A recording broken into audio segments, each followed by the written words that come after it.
दोस्तों, केदारनाथ धाम 2013 में आई प्राकृतिक आपदा के बाद से सैलानियों के बीच अत्यधिक प्रसिद्ध हो चुका है। हालांकि धार्मिक रूप से इसकी मान्यता पहले जैसी ही है। ऐसा इसलिए क्योंकि केदारनाथ 12 ज्योतिर्लिंगों में से एक ज्योतिर्लिंग है और पंच केदार में एक केदार और उत्तराखंड के 4 छोटे धामों में से एक धाम है। अब बात करते हैं केदारनाथ के इतिहास। बहुत से भक्तों के मन में ये प्रश्न होता है कि केदारनाथ मंदिर का निर्माण किसने किया या केदारनाथ की कहानी क्या है।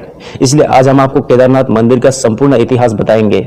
दोस्तों, कुरुक्षेत्र की भूमि पर 18 दिनों तक लड़े गए महाभारत के भीषण युद्ध के बारे में भला कौन नहीं जानता।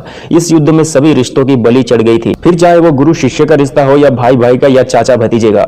18 दिनों तक निरंतर कुरुक्षेत्र की भूमि कौरव और पांडवों की सेना के रक्त से लाल हो गई थी। महाभारत का युद्ध समाप्त होने के पश्चात विजय तो अवश्य ही पांडवों की हुई थी, लेकिन तब तक बहुत देर हो चुकी थी क्योंकि उन्होंने भी बहुत कुछ खो दिया था। युद्ध समाप्ति के कुछ समय बाद जब सभी पांडव भगवान श्री कृष्ण के साथ बैठकर युद्ध के परिणामों और प्रभावों के बारे में चर्चा कर रहे थे, तब श्री कृष्ण ने उन्हें पश्चाताप करने को कहा। श्री कृष्ण के अनुसार पांडवों के ऊपर ब्रह्म हत्या, गोत्र हत्या, कुल हत्या, गुरु हत्या इत्यादि कई पाप चढ़ चुके थे। इसके लिए उनका प्रायश्चित करना आवश्यक था। पांडवों ने इसका उपाय पूछा तो श्री कृष्ण ने बताया कि उन्हें इन पापों से मुक्ति केवल भगवान भोलेनाथ ही दे सकते हैं। इसके पश्चात सभी पांडव भगवान श्री कृष्ण की आज्ञा से भगवान शिव से मिलने काशी नगरी की ओर चले गए। श्री कृष्ण के आदेश अनुसार सभी पांडव भगवान शिव की नगरी काशी पहुंचे।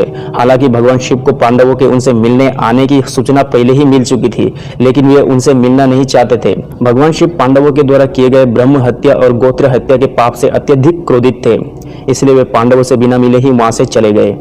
पांडवों ने काशी नगरी में भगवान शिव को हर जगह ढूंढा, लेकिन वे उन्हें नहीं मिले। इसके बाद सभी पांडव हिमालय के पहाड़ों पर बसे उत्तराखंड के गढ़वाल क्षेत्र में चले गए।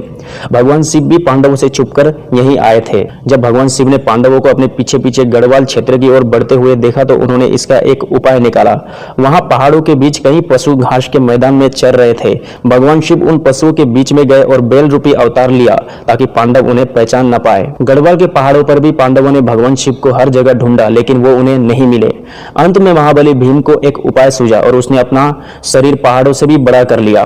उसने अपना एक पैर एक पहाड़ पर और दूसरा पैर दूसरी पहाड़ पर टिकाया और गहनता से महादेव को ढूंढने लगा। भीम के विशालकाय रूप को देखकर पहाड़ों के सभी पशुओं में हलचल पैदा हो गई और वे इधर उधर भागने लगे, लेकिन एक बैल अपनी जगह पर स्थिर खड़ा रहा। उस बैल पर भीम के विशालकाय रूप का कोई प्रभाव नहीं दिखा। यह देखकर भीम समझ गया कि यही बैल महादेव का रूप है जो बैल का अवतार लेकर हमसे छिप रहे हैं।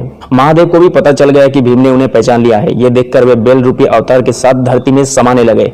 भगवान शिव के बैल अवतार को धरती में समाते देख भीम तेजी से उनकी ओर लपका और बैल की पीठ अपने हाथों से जकड़ ली। भीम के द्वारा बैल की पीठ अपने हाथों में जकड़े जाने के कारण वो वहीं पर रह गई, जबकि बैल के अन्य 4 भाग उत्तराखंड के 4 अन्य स्थलों पर निकली। आज उन्हीं स्थलों पर 4 अन्य केदार है। इनमें भगवान शिव के बैल रूपी अवतार का मुख्य रुद्रनाथ में, भुजाएं तुंगनाथ में, नाभि मध्य महेश्वर में और जटाएं कल्पेश्वर में प्रकट हुई थी। इन्हीं 5 जगहों को सम्मिलित रूप से पंच केदार के नाम से जाना जाता है। भीम के द्वारा भगवान शिव के बैल अवतार की पीठ पकड़े जाने के बाद वो वहीं रह गई थी। जब उन्हें बैल के बाकी 4 अंग 4 अन्य स्थानों पर प्रकट होने का ज्ञान हुआ, तब उन्होंने शिव की महिमा को समझ लिया। इसके बाद पांडवों के द्वारा ही इन 5 जगहों पर शिवलिंग की स्थापना कर शिव मंदिरों का निर्माण करवाया गया। इससे भगवान शिव सभी पांडवों से अत्यधिक प्रसन्न हुए और उन्हें सभी पापों से मुक्त कर दिए। हालांकि इसके बाद पांडवों के पोते जन्मेजय ने केदारनाथ मंदिर के निर्माण को और आगे बढ़ाया और यहां आम लोगों को पूजा करने की अनुमति प्रदान की। इसीलिए केदारनाथ मंदिर के निर्माण में जन्मेजय का भी योगदान था। समय के साथ साथ पांडवों के द्वारा बनाया गया वो मंदिर